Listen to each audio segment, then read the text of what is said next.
तो वकार साहब साईं जी दावत आहे मुख़्तसर तव्हां अचिजो का ख़बर कान्हे त सालगिरह आहे या अहिड़ी का तकलीफ़ हूंदी तंहिं करे असां अची निकितासीं जेतिरे क़दुरु वकार साहब जी शख़्सी जो तालुक़ु आहे त इन जा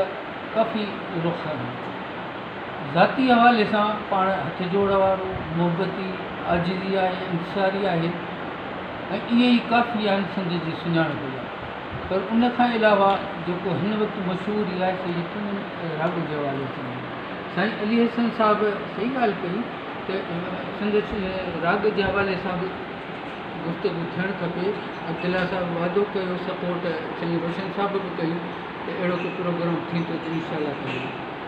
उहो कंदासीं पर जेतिरे क़दुरु मुंहिंजो तज़कियो आहे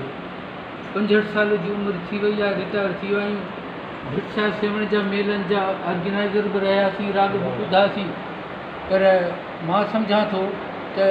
जेका क्वालिटी वकार साहिब में ॾिठी सा नवनि उभरंदड़नि में तमामु घटि ॾिठी वकार साहिबु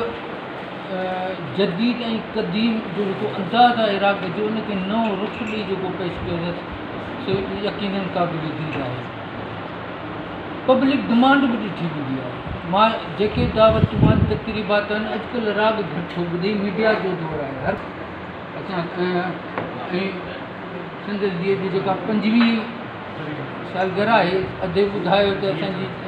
सिंध जी उमिरि त घटि आहे पर तजुर्बो इलाही वॾो आहे मां सम्झां थो त जेकॾहिं 10-15 सालनि में शुरूआति कई हूंदई त उनखे बि 5-10 साल थिया हूंदा पर लॻे ईअं थो ॼण त 50 साल जो संदसि खे तजुर्बो आहे ऐं पब्लिक डिमांड जी जेका मूं ॻाल्हि कई सो मूंखे यादि आहे त भिक्षा जे मेले में एंट्री बंदि हुई जलाल चांडी वॾा वॾा रागी उस्ताद बि वेठल हूंदा हुआ नेठि मजबूर थी उनखे दावत ॾिनऊं ऐं उन जी कंपेरिंग लाइ मुमताज़ मिर्ज़ा जेको DG कल्चर हो सो जलाल चांडी मूं अञा बि मूवी मौजूदु आहे उनखे पाण मां वठी माइक ते आहे थी अॼु असां तमामु ख़ुशी थी रही आहे त अॼु पब्लिक डिमांड जे में जेका मशहूरु माणी आहे सा जलाल चांडी माणी आहे ऐं असां मुज़र था घुरूं त असां हेतिरा वर्ष हुनखे हिननि प्रोग्राम में न आंदो पोइ मतिलबु त पब्लिक डिमांड जे करे बि मशहूरी थींदी आहे सो साईं जी पब्लिक डिमांड बि पंहिंजी जॻह ते आहे हीअ जेके तक़रीबात अहिड़ियूं थियनि थियूं सो ॾाढी ख़ुशी थी आहे असांजा हौसला बुलंद थियनि था मां पंहिंजो पितो अर्ज़ु कंदुसि हिन दोस्तनि जे ख़्यालात जे त इश्क हुस्न जा जॾहिं सिलसिला वधी विया मसलनि मथां वरी मसला वधी विया फिर त ई प्यार जे राह ते रुकावटूं हर क़दम ॾिसी ॾिसी हौसला इश्क हुस्न साईं दीदार शाह साईं अचो कुर्सी पई बात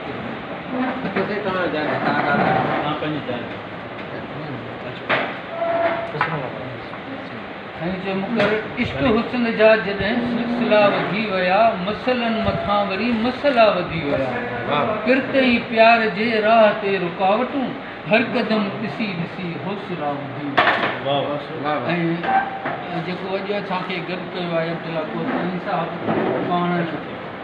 तमामु अहिड़ी शख़्सियत आहे जंहिं ते अधे कयो त इन ते वाक़ई किताब लिखणु खपनि मां मजमूई तौर ते हिकिड़ो पंहिंजो ॿियो गीतो साईं अब्दुल्ला कोतवानी जे हवाले कंदुसि त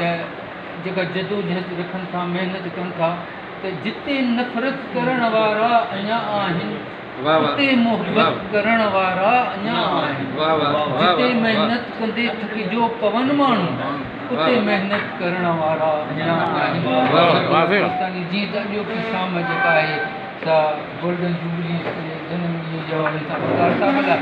त जहिड़ो सिंध जो नालो वकार आहे असांजी इमेज आहे त पाण सिंध जो बि अहिड़े नमूने नालो सिंध जो वकार बुलंद रखंदा मां हिकिड़ो कितो पंहिंजो जेको तख़लीफ़ जे हवाले सां साईं जे नज़र कंदुसि त तूं हुस्न हुजी मां इश्क हुजां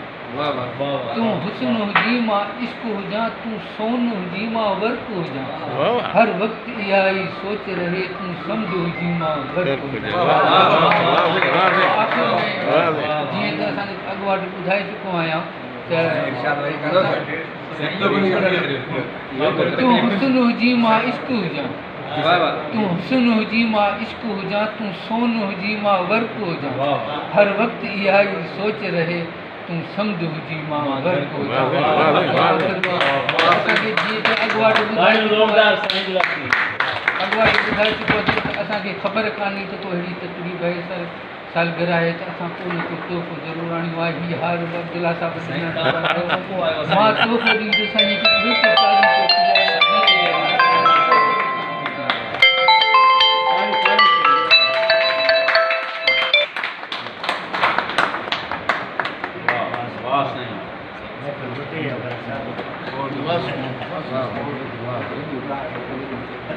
असांजे